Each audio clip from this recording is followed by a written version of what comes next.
sur la terre.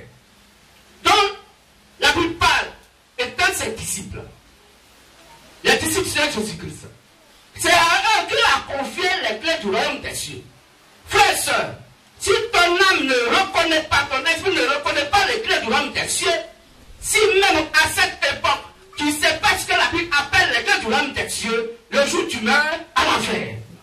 Pourquoi? Parce que Christ Jésus est la porte du paradis. Il n'a pas les clés du paradis, mais il est la porte du paradis. Et il a remis les clés du paradis à ses disciples, appelés les apôtres. Alors l'évangile que les apôtres prêchent est la clé du royaume des cieux. Si cet évangile est en toi, tu es la clé du royaume des cieux. Dès que tu te trouves devant, je dis que la porte du paradis, la porte va s'ouvrir parce que la clé est dans la serrure. Et la porte s'ouvre, alors tu vas au paradis. En Dieu de leur prédication, de leur évangile à l'enfer. C'est ça qui est la bonne nouvelle pour vous. Voici la bonne nouvelle que nous nous annonçons. Frères et sœurs, nous ne parlons contre personne. Nous ne sommes contre personne. Mais celui qui est né de Dieu écoute la parole de Dieu. Et s'il écoute la parole de Dieu, il va le mettre en pratique. Et la parole de Dieu qui est la vie, son âme va se réjouir en entendant la bonne nouvelle. Mais si ton âme rejette les saintes écritures, et que ce qui est prêché est écrit noir sur blanc dans la Bible, alors tu prends ta condamnation. Je suis béni ça. Amen. Je suis béni ça. Amen. Lisons Matthieu 16, 18 à 19. Rapidement. Matthieu 16, verset 18 à 19. Et moi, je t'ai dit que tu es pierre, et que sur cette pierre, je bâtirai mon église, et que les portes du séjour des morts ne prévaudront point contre elle. Je te donnerai les clés du royaume des cieux. Ce que tu lieras sur la terre sera lié dans les cieux. Et ce que tu délieras sur la terre sera délié dans les cieux. Amen. Amen. Que je bénisse ça. Amen. Alors, notre frère bien-aimé de l'Assemblée de l'Église Vase d'honneur, c'est surtout à cause de vous que nous faisons cette petite exhortation avant le thème proprement dit qui va venir tout à l'heure. Nous sommes en train de vous donner un tabouret pour que vous puissiez mieux vous asseoir, pour mieux comprendre la suite. Parce que si vous n'avez pas compris donc ce que je suis en train de vous dire, le reste va être un peu difficile pour vous à comprendre sur le champ. C'est moi avec le temps, et toutefois que vous viendrez, alors nous avons l'assurance que notre Seigneur Jésus le Christ pourra donc t'ouvrir l'esprit pour que tu puisses bien comprendre. Qu'il te bénisse. Alors sois attentif, et il faut noter, et il faut enregistrer, et après tu vas écouter. Car ici, on ne dira rien en dehors de la Sainte Bible. Car maudit toute personne qui prêche en dehors de ce qui est écrit noir sur blanc. Donc notre âme est engagée quand nous prêchons. Si nous prêchons faux, alors nous-mêmes, nous sommes condamnés. Si nous prêchons faux, et que ce qu'on dit n'a pas écrit noir sur blanc dans la Bible, et que vous nous écoutez, vous partez ensemble avec nous à l'enfer. Il n'y a pas fait de dire que Seigneur, le monsieur qui prêchait là, moi je n'étais pas d'accord, hein, mais quand même j'étais assis, et ce qui est sûr, c'est lui qui a forcé, il ne veut qu'aller à l'enfer, moi je vais aller au paradis. Parce que le salut est personnel, moi je t'aime personnellement, tu es mon Seigneur personnel. Jésus-Christ n'est pas un Seigneur personnel, il est le Seigneur commun, après le salut commun. On ne l'a pas personnellement. Tout se bénisse. C'est pourquoi les soi-disant hommes de Dieu vous trompent. Vous faites croire que non, ne faites pas ce que je fais, mais ce qui a été dit là, c'est ça qu'il faut faire. Mais comment tu dis quelque chose, où tu poses un acte, toi qui es le modèle, toi qui es donc le berger, et tu dis, quand tu fais là, il ne faut pas que quelqu'un va faire ça. Mais c'est toi on regarde. Que je bénisse. C'est pas frère. Sur Actes 4:16, la Bible dit que l'Église est condamnée au même titre que son prédicateur. Dieu ne juge pas l'Église. Il juge le berger, il juge le prédicateur. Si celui qui vous prêche est trouvé digne du paradis, vous tous au paradis. Mais s'il n'a pas été trouvé digne du paradis, vous tous à l'enfer avec lui. Ce que dit 1 Timothée 4, verset 16, qu'on va dire rapidement. 1 Timothée 4, verset 16. Veille sur toi-même. Veille sur toi-même, Timothée. Et sur ton enseignement. Et sur l'enseignement que moi, Paul, je t'ai donné. Persévère dans ces choses. Persévère donc dans la prédication que moi, Paul, je te donne. Car agissant, tu sauveras toi-même. Toi, Timothée, tu te sauveras toi-même. Et tu sauveras ceux qui t'écoutent. Et tu sauveras l'église qui t'écoute. Amen. Donc, Timothée, qui est ministre de Dieu, de Christ, n'est pas sauvé de par lui-même. En dehors de Paul, qui est prophète messager de son temps, Timothée va en enfer. C'est pourquoi il lui donne donc ses mises en garde.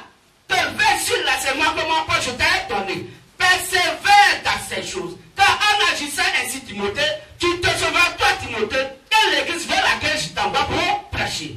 Donc, pour que l'église soit prêchée, il faut que Timothée soit sauvé. Pour que Timothée soit sauvé, il faut que Paul soit sauvé. Paul est sauvé parce qu'il est Amos 3, verset 7. Quand Dieu peut faire sur la terre, sans savoir révéler sa secret à ses serviteurs, les prophètes. Donc, Paul sait de quoi il parle. Il sait de quoi il parle. Il sait qui il est pour Dieu. C'est pourquoi sur Galates 1, à verset 10-15, il dit, moi, Paul, l'évangile que je prêche, je ne l'ai pas reçu d'un être humain. Car quand il a pris à Dieu de me mettre à part dans le sein de ma mère, je n'ai consulté ni la chair ni le sang. Je n'ai pas consulté un être humain. Je n'ai pas allé dans l'école pastorale. Je n'ai pas allé dans le séminaire des prêtres. Je n'ai pas allé dans une école de formation d'homme de Dieu. Mais Dieu m'avait mis à part dans le sein de ma mère. Il a répété les mêmes paroles que Jérémie. Que je bénisse ça. Amen. Dieu a persuadé Jérémie. Pour lui dire, toi Jérémie, avant que tu ne fusses né, moi Dieu je te connaissais et je t'avais consacré prophète des nations. Avant que tu sois formé dans le sein de ta mère. Mais un homme de Dieu, il n'a pas Dieu dans une école pastorale. Il n'a pas Dieu dans un séminaire de prêtres. Mais un homme de Dieu, quand Dieu l'envoie, il lui donne les paroles de Dieu. Sur le chapitre 3, verset 34. Car celui que Dieu envoie, il lui donne son esprit sans mesure. Et il doit dire les paroles de Dieu. Voilà comment c'est simple pour reconnaître donc un démon en chair qui se dit prédicateur et un ouïe du Saint-Esprit qui vient du véritable et réel Dieu. Car celui que Dieu envoie va dire ce qui est écrit noir sur blanc, sans ajouter et sans retrancher. Que je bénis ça. Est-ce que le Père a le véritable Dieu Jésus? Amen. Alors, frères et sœurs, voici. C'est à un des disciples du Seigneur Jésus-Christ qu'il a confié les clés du paradis. C'est pourquoi si quelqu'un adore le Seigneur Jésus-Christ, directement sans passer par ses disciples appelés les apôtres, il va à l'enfer. C'est ce que dit Apocalypse 1, verset 17-18 qu'on va lire. Puisque Jésus n'a pas les clés du paradis. Les clés du paradis se trouvent dans la main de ses disciples appelés les apôtres, selon donc Matthieu 16, 18 à 19. Apocalypse 1, verset 17 à 18. Quand je le vis, je tombai à ses pieds comme mort. Il posa sur moi sa main droite en disant, n'aie craint point, je suis le premier et le dernier, et le vivant. J'étais mort, et voici, je suis vivant au siècle des siècles. Je tiens les clés de la mort et du séjour des morts. Amen. Donc Jésus le Christ tient les clés de la mort et du séjour des morts. Et les clés du royaume des Césariens, il n'en a pas. Pourquoi? Parce qu'il a déjà donné à ses disciples. On va lire ça Matthieu 16, 18 à 19. Et nos frères vont prendre Jean 17, 20. Rapidement. Matthieu 16, verset 18 à 19. Et moi, je t'ai dit que tu es Pierre, et que sur cette pierre, je bâtirai mon église, et que les portes du séjour des morts ne prévaudront point contre elle. Je te donnerai les clés du royaume des cieux. Ce que tu lieras sur la terre sera lié dans les cieux. Et ce que tu délieras sur la terre sera délié dans les cieux. Comme la Bible est claire, mon frère. Pour aller au paradis, on ne peut plus passer par Jésus-Christ. Quiconque le fait va à l'enfer. Tu ne peux pas passer par lui directement. C'est impossible. Pourquoi? Parce qu'il a remis les clés du royaume des cieux à ses disciples appelés les apôtres. Or, les clés du royaume des cieux, c'est ce que la Bible appelle la bonne nouvelle. L'évangile de Christ. L'évangile de la délivrance. Que je bénisse. Amen. Et il dit aux apôtres que ceux qui vont condamner dans l'adoration sur la terre, lui Dieu l'a condamné dans les cieux. Mais ceux qui doivent accepter dans l'adoration sur la terre, lui Dieu l'a accepté dans les cieux. Donc pour aller au paradis, il faut voir qui? Les apôtres. On va lire ça, Jean 17, 20. Jean 17 au verset 20. Ce Ce n'est pas pour eux seulement que je prie. Donc il ne prie pas uniquement que pour les 11 disciples. Mais encore, pour ceux qui croiront en moi, pour ceux qui vont croire en lui, Jésus-Christ, par leur parole. mais de par eux leur parole. Amen. Amen. Donc Jésus-Christ dit, c'est eux les disciples qu'il faut écouter parler au paradis. Prenons 1 Corinthiens 15, 2 à 3 rapidement. C'est par eux qu'on doit passer. Si tu ne passes pas par les disciples de Jésus-Christ, ton adoration est une fausse adoration. Car c'est eux qui ont la maquette du paradis. C'est eux qui ont le chemin, la vérité et la vie qui est Christ lui-même. Et dans l'évangile, que le Saint-Esprit a prêché au travers d'eux. On lit rapidement s'il vous plaît. 1 Corinthiens 15, verset 1 à 3. Oui. Je vous rappelle, frère. Oui, je vous rappelle, frère. L'évangile. 4, verset 9.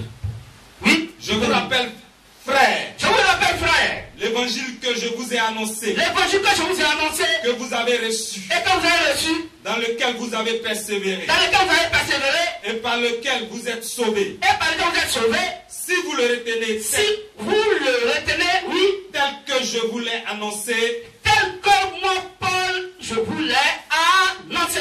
Autrement, vous aurez cru en vain. Vous partez à l'enfer. Je vous ai enseigné avant tout. Oui. Comme je l'avais aussi reçu. Donc il a enseigné comme il l'a reçu de Dieu. Que Christ est mort pour nos péchés. Selon les Écritures. Merci, frère. Philippiens 4 au verset 9. Oui, Échec 4 à 6. Ce que vous avez appris. Donc les apôtres disent ce que vous avez appris. Reçu. Et entendu de moi. Et entendu de moi, Paul. Et ce que vous avez vu en moi. Et ce que vous avez vu en moi, Paul. Pratiquez-le. Pratiquez-le. Et le Dieu de paix. C'est à ce moment-là. Sera avec vous. Que le Dieu de paix sera avec vous. Amen. En dehors de là, le Dieu de paix n'est pas avec vous. Donc en dehors de leur prédication, tu vas à l'enfer. Donc si une adoration se pose à un point d'iota, à l'adoration, à la prédication des apôtres du Seigneur Jésus-Christ, tu vas à l'enfer. Il faut quitter ta cellule de prière et viens à la Sainte Bible. Dieu va le MVM et le MVM va t'ouvrir l'esprit. Que je bénisse. 1 Jean 4, verset 4 à 6. 1 Jean 4, 4 à 6. Rapidement. Vous, petits enfants, vous êtes de Dieu et vous les avez vaincus. Parce que celui qui est en vous est plus grand que celui qui est dans le monde. Eux, ils sont du monde. C'est pourquoi ils parlent d'après le monde. Et le monde les écoute. Nous sommes de Dieu. Celui qui connaît Dieu nous écoute. Celui qui n'est pas de Dieu ne nous écoute pas. C'est par là que nous connaissons l'esprit de la vérité et l'esprit de l'erreur. Donc pour être sauvé, frères et sœurs, on doit écouter qui? Les apôtres de Jésus-Christ. Car toute personne qui les écoute est de Dieu. Celui qui ne les écoute pas est dans l'erreur. Or l'erreur va où? À l'enfer. Je suis béni ça. Amen. C'est pourquoi quand Dieu a dit Dieu c'est que je bâtirai mon église, les gens aujourd'hui disent quand ils vont à l'église. Mais quand ce Jésus appelle son église, et vous partez à l'église, et vous demandez à mon ami, est-ce que tu ne vas pas à l'église ce dimanche? Mais c'est que tu n'as pas le Saint-Esprit. C'est que le Saint-Esprit n'est même pas en toi. C'est que tu n'es même pas sur le chemin du paradis. Parce que tu ne sais pas ce que Dieu a appelé son église. On ne peut jamais aller à l'église parce que selon la Bible, l'église est le corps humain vivant. C'est un être humain vivant et non un bâtiment où les gens doivent se rassembler pour prier. Là où on va dimanche pour prier n'est pas l'église. La Bible appelle ça un lieu de prière. La Bible appelle ça des synagogues. La Bible appelle ça donc un lieu de prière. Je suis béni ça. Amen. La Bible l'appelle le temple. Donc si vous dites quand vous partez donc à l'église, c'est que l'enseignement que vous avez eu est erroné. Vous avez l'esprit de l'erreur. Il faut l'esprit de vérité pour aller au paradis. Que je bénisse ça. Amen. C'est pourquoi la Bible nous fait comprendre que le bâtiment, Dieu n'y est pas. Et le bâtiment où on prie n'est pas dans l'église. Enlevez ça dans vos têtes. Si quelqu'un vous dit, un homme, je dirais homme de Dieu, pasteur, ou qui que ce soit, pour dire, mais dimanche, tu ne veux pas dans mon église, et il dit dans mon église. L'église appartient au Seigneur Jésus-Christ et non à un être humain. Toute église qui appartient à un être humain appartient à Satan.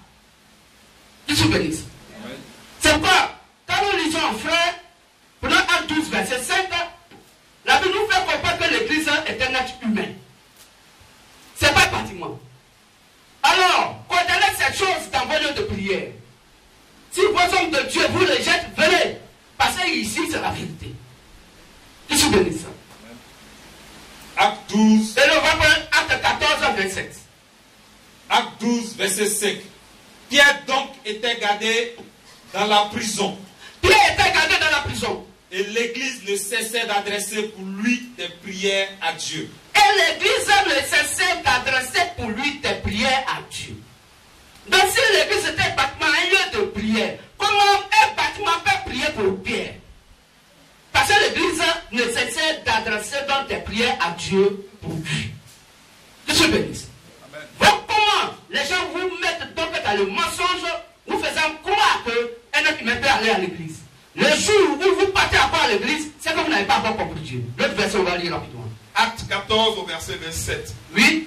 Après leur arrivée, ils convoquèrent l'église et ils racontèrent tout ce que Dieu avait fait avec eux et comment il avait ouvert aux nations la porte de la foi. Amen. Amen. Alors, est-ce qu'on peut convoquer des bâtiments appelés l'église? Est-ce que les hommes de Dieu peuvent convoquer leurs bâtiments qui s'appellent l'église? Et sur les bâtiments, ils ont écrit des noms de blasphème, des grands noms, des longs noms. Église internationale de démonstration, église ambassade du Saint-Esprit, église temps. La Bible dit que l'église doit porter le nom de la localité où les gens prient. Dieu ne connaît pas l'église catholique. L'église catholique n'est pas dans la Bible. Mais si des gens sont dans un lieu de prière, se rassemblent dans un lieu de prière, et qui prient dans ce lieu, la communauté qui est là, l'église qui est réunie là, va porter le nom de la localité où les gens se trouvent pour prier. C'est quoi la Bible parle de l'église d'Éphèse, l'église qui est à Corinthe, l'église qui est à Galatie. Que je bénisse ça. Est-ce qu'on comprend mieux? Alors frères et sœurs, l'église est un être humain vivant. L'église n'est pas un bâtiment. Toute église qui porte un nom dénominationnel va à l'enfer. Frère, c'est pas pour vous parler mal ou bien pour peut-être dire autre chose, mais si toutefois vous êtes donc dans une église dénommée, vous partez à l'enfer. À moins que vous quittez la base loi, acte 2, verset 36 à 38. Dans la Bible, tu ne peux pas voir église vrai d'honneur. Ça n'existe pas. Il dit, tu es bien séparé, je bâtirai mon église. Point. Maintenant, comment on peut retrouver l'église? Même on peut retrouver l'église sans lui donner un nom dénominationnel par rapport aux divers éléments qui sont autour. Allez ça, acte 16. Lisez rapidement, s'il vous plaît. Acte 16, verset 16. Oui. Comme nous allions au lieu de prière. Est-ce qu'il a dit, comme nous partions à l'église? Comme nous partions, nous allions au lieu de prière. Bon, si lieu de prière là, quelqu'un dit je ne connais pas, on va t'indiquer, continue la lecture. Une servante qui avait un esprit de python. Oui. Et qui, en divinant, procurait un grand profit à ses maîtres, vint au devant de nous. Ok. Donc, il partait à un lieu de prière. Va au verset 13. Acte 13. Acte 16, verset 13. Oui. Le jour du sabbat. Dans le jour du sabbat pour les juifs, c'est pas pour nous dimanche, jour de culte. Nous nous rendîmes hors de la porte vers une rivière. Donc ils disent que là où ils savent prier là, c'est hors de la porte. Si tu veux aller là-bas, il faut aller hors de la porte. Vers quoi une prière. Parce qu'ils vont nous faire comprendre que l'église ne doit pas porter un autonomie nationale. Mais les différents éléments qui sont autour là doivent identifier le lieu de prière. Continue. Où nous pensions que se trouvait un lieu de prière. C'est tellement simple. Quand nous partions hors de la porte, il y a une rivière qui est à côté. À côté de la rivière là, c'est là que se trouve le lieu de prière. C'est simple. Mais enfin, vous priez où? Vous êtes quelle église? Nous sommes l'église de la Riviera Sian. Pourquoi? Parce que nous sommes dans le quartier de la Riviera Sian. Si tu veux nous trouver, on dit prends la voiture. Si tu quittes 9 km, il faut venir à la Riviera Sian. Tu descends devant la pharmacie, un couteau, et tu les appelles. C'est exactement la même chose. Pour dire qu'on ne doit pas dénommer une assemblée d'église. Pas de nom blasphème. Mais si on a lui donné un nom, l'église doit porter le nom de la localité. Acte 8, verset 1. On termine par là. Acte 8, verset 1. Il y eut ce jour-là une grande persécution contre l'église de Jérusalem. Et tous, excepté les apôtres, se dispersèrent dans les contrées de la Judée et de la Samarie. Amen. Est-ce qu'on comprend mieux? Et ce jour-là, il y eut une grande persécution contre l'église de Jérusalem. L'église qui est à Jérusalem. Donc, à Jérusalem, là, c'est la seule église qui était là-bas. Mais Dieu dit, c'est comme ça, il faut nommer. Car celui qui est né de Dieu écoute les paroles de Dieu. Vous n'écoutez pas parce que vous n'êtes pas né de Dieu. Celui qui est l'esprit de la vérité prend pas en compte ce que Dieu a dit. Pourquoi? Parce que ce que Dieu est courbé, Dieu dit c'est quand c'est courbé que c'est droit. Est-ce qu'on comprend mieux? Quand ce qui est courbé ne peut être retracé. Donc si les hommes dans les pensées intellectuelles, pensées charnelles disent que non, ça va être difficile, non, pharmacie, un couteau, tout ça c'est comme. Donnez au moins un nom d'abord de prière. Là au moins, quand on va aller sur Google et puis on va y trouver rapidement. C'est faux. Dieu dit, le lieu de prière prend le nom de la localité. Voici le Google de Dieu. Voilà. C'est ça qui est son Google. Son Google m'a placé ça. Que je bénisse ça. Amen. Que je bénisse ça. Amen. Alors frère, notre frère bien-aimé, nous t'aimons tant, c'est pas nous vous disons la vérité. Tel que c'est écrit noir sur blanc. Que je bénisse ça. Amen. Alors, ce matin, nous allons passer à notre thème du jour de notre Dieu. Après avoir donné quelques instructions à notre frère concernant la doctrine des apôtres, tout à l'heure, après le culte, si tu as un peu de temps, tu pourras poser des questions.